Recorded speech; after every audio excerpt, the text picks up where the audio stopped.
At a private gathering in the summer of 2000, William noticed something around Camilla's neck that stopped him cold. It took him a moment to recognize it. He had last seen it on his mother. He walked straight toward her. "That was my mother's," he said. Camilla looked at him. What she said next, and what it led his father to do the following morning, was completely unexpected. It was the summer of 2000. Their mother had been gone for nearly 3 years. Camilla was no longer hidden. She and Charles had gone public the year before, and their photographs were everywhere. William had seen them once and never again. He told himself he was managing it. Managing, the way you accept something without ever being asked if you truly accept it. The gathering at Highgrove that evening was small. Just a handful of Charles's close circle, the kind of quiet event that had become routine. Harry was across the lawn, laughing easily at something. He always handled these moments better, or at least it seemed that way. William moved through the groups, answering when spoken to, appearing present to anyone watching. But only on the surface. Camilla was there. She was always there now. The evening drifted on, with conversations forming and fading. William only half followed them, performing the familiar act of being there without truly being there. He wasn't watching Camilla, but he was aware of her, always knowing exactly where she stood.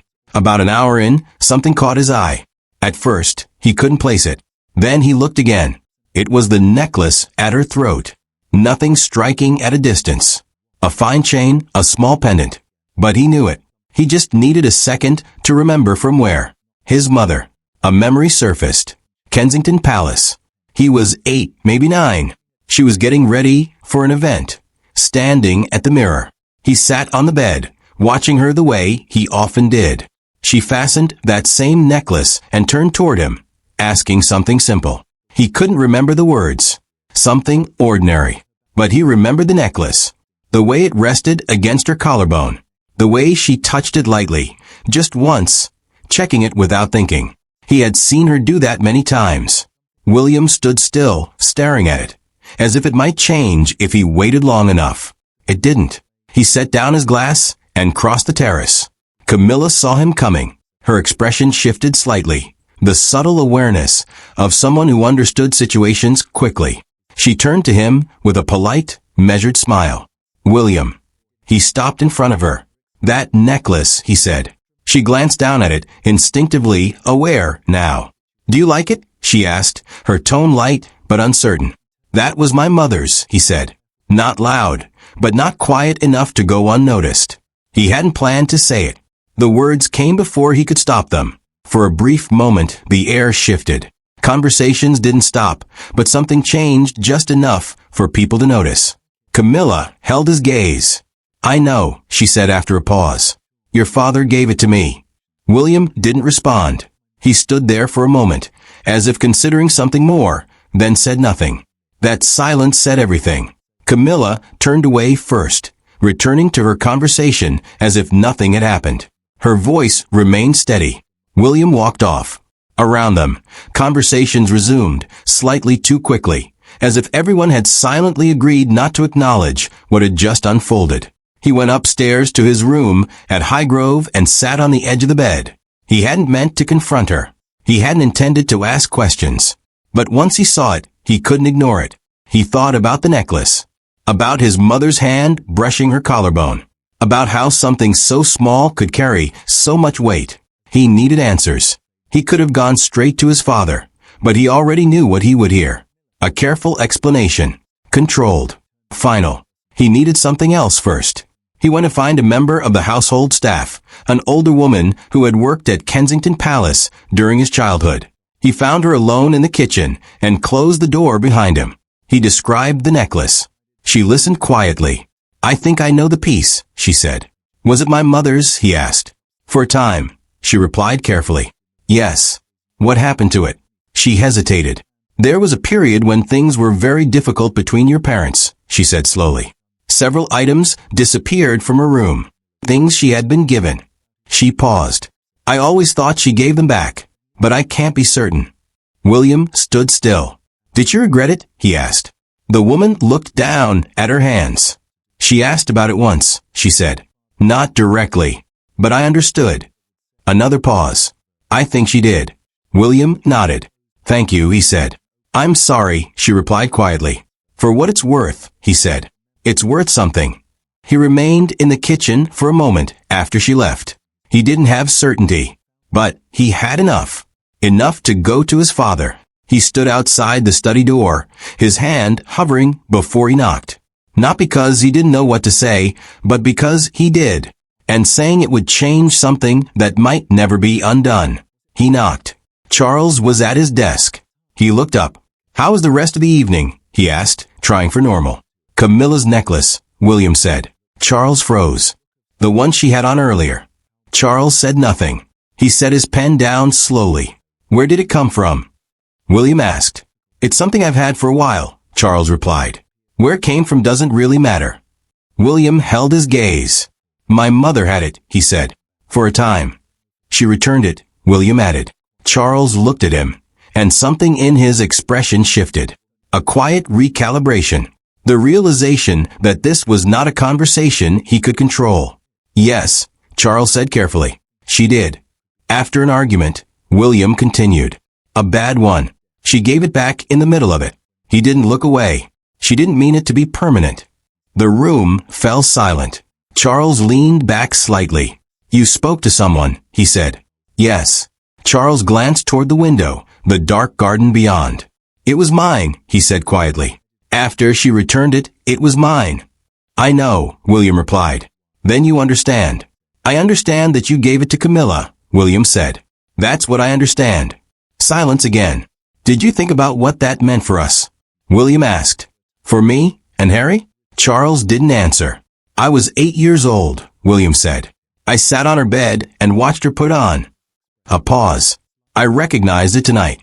The quiet deepened. Charles looked down at the desk. I'm sorry, he said softly, and this time he meant it. William nodded once. One more thing, he said. Camilla knew it was Mom's. Charles said nothing.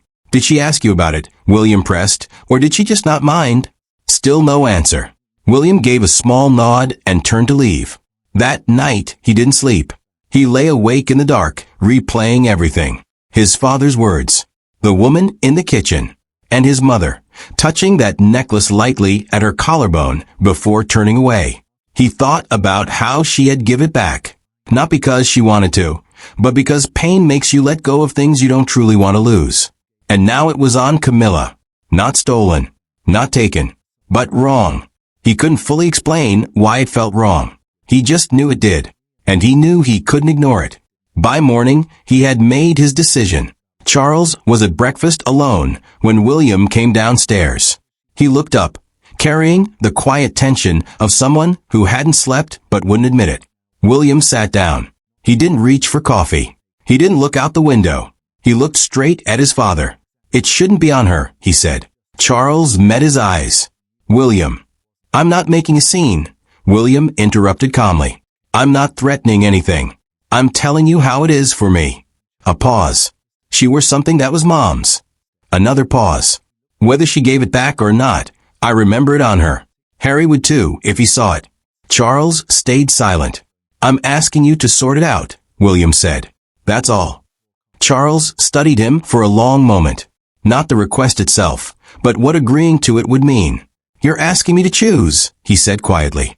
William didn't hesitate. No, he said. I'm asking you to understand. A long silence followed. Then Charles nodded. It wasn't a solution. It didn't fix the past. But it was enough. Because, for the first time, William had said something that couldn't be explained away. And it had been heard. That afternoon, Harry found him sitting on the back steps, staring out at the quiet garden. Most of the guests had already left. The house had settled into that familiar stillness after a gathering. You okay? Harry asked, sitting beside him. Fine, William replied. Harry studied him. You seem different today. Do I? Yeah. Harry looked at him more closely. That direct, searching look people often underestimated. Better, William said after a pause. Harry glanced out at the garden. Something happened last night, he said. It wasn't a question. Something I needed to sort out, William replied. With Dad. William gave a slight glance. With a few people. Harry nodded slowly. Camilla left this morning, he said. She seemed off. William didn't respond. I think she and Dad had words before she left, Harry added casually, though he was watching him closely. Okay, William said. Something passed between them. Not a full explanation. Not even understanding. Just that quiet shorthand they had always shared. Harry held his gaze for a moment longer, then let it go. He handed William his drink. They sat there in silence. It was enough. People who knew them often said William carried his mother differently than Harry did. Harry carried her openly, in what he said, in the causes he fought for, in the way he spoke her name when others didn't. William carried her quietly, in the things he noticed, in the moments he chose to act. The necklace was one of those moments. It was never really about Camilla wearing jewelry. It was about a memory. A boy sitting on his mother's bed, watching her get ready. The way she touched that necklace without thinking. That moment belonged to him, and he protected it, quietly, without spectacle. After that night, Camilla was never seen wearing the necklace again. Not in his presence. Not publicly. Not anywhere anyone could point to. It was never mentioned again. But William never forgot the moment he saw it. And perhaps neither did she.